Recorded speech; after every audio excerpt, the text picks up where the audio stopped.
Now, what makes the pork fritter sandwich so darn good is the cut of meat that we use. Now, certain cuts of the hog lend themselves to specific cooking methods, such as grilling, broiling, or in our case, deep frying. Now, our recipe calls for a pork tenderloin cut, which comes from the loin area high above the ribs and the belly, which has less connective tissue, giving the meat a more tender quality.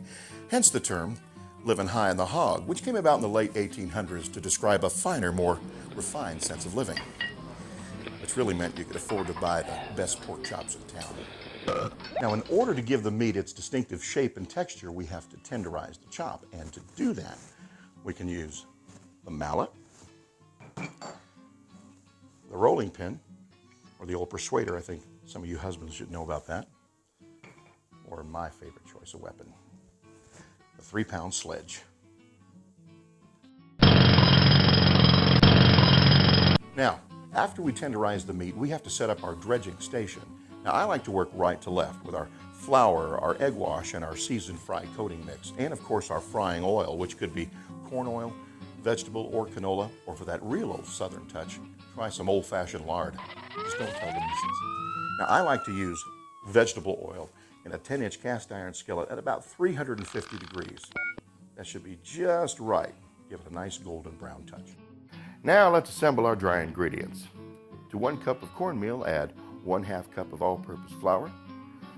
Now the flour adds a little bit of balance to the cornmeal, so you're not picking grits out of your teeth during that special date with that special someone.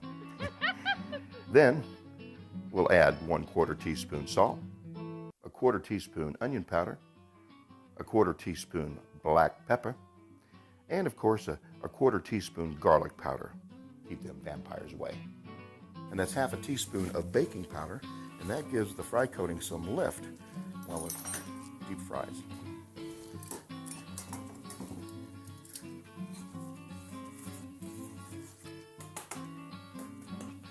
And we'll set that aside. Now let's set up our wet ingredients. Now that's 3 large eggs,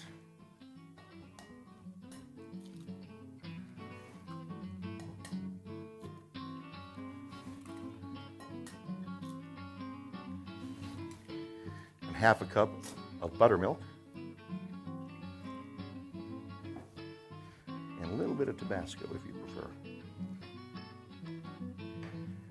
And we'll whisk that until we achieve a very nice, rich, beautiful, creamy egg wash. Just like that. And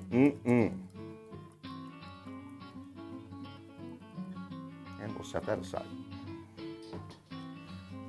Now it's time to dip the pig. Get that nice and coated with our beautiful egg wash. Into our fry coating, just like that.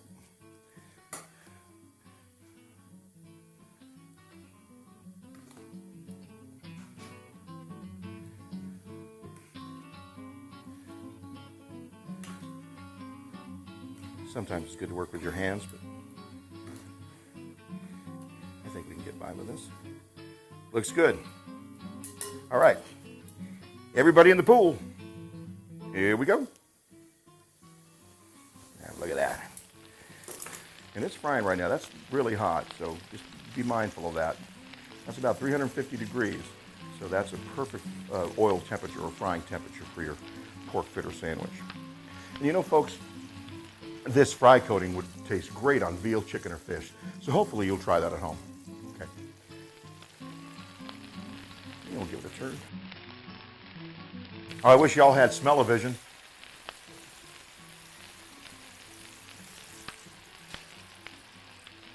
Golden pork fritter sandwich coming right up.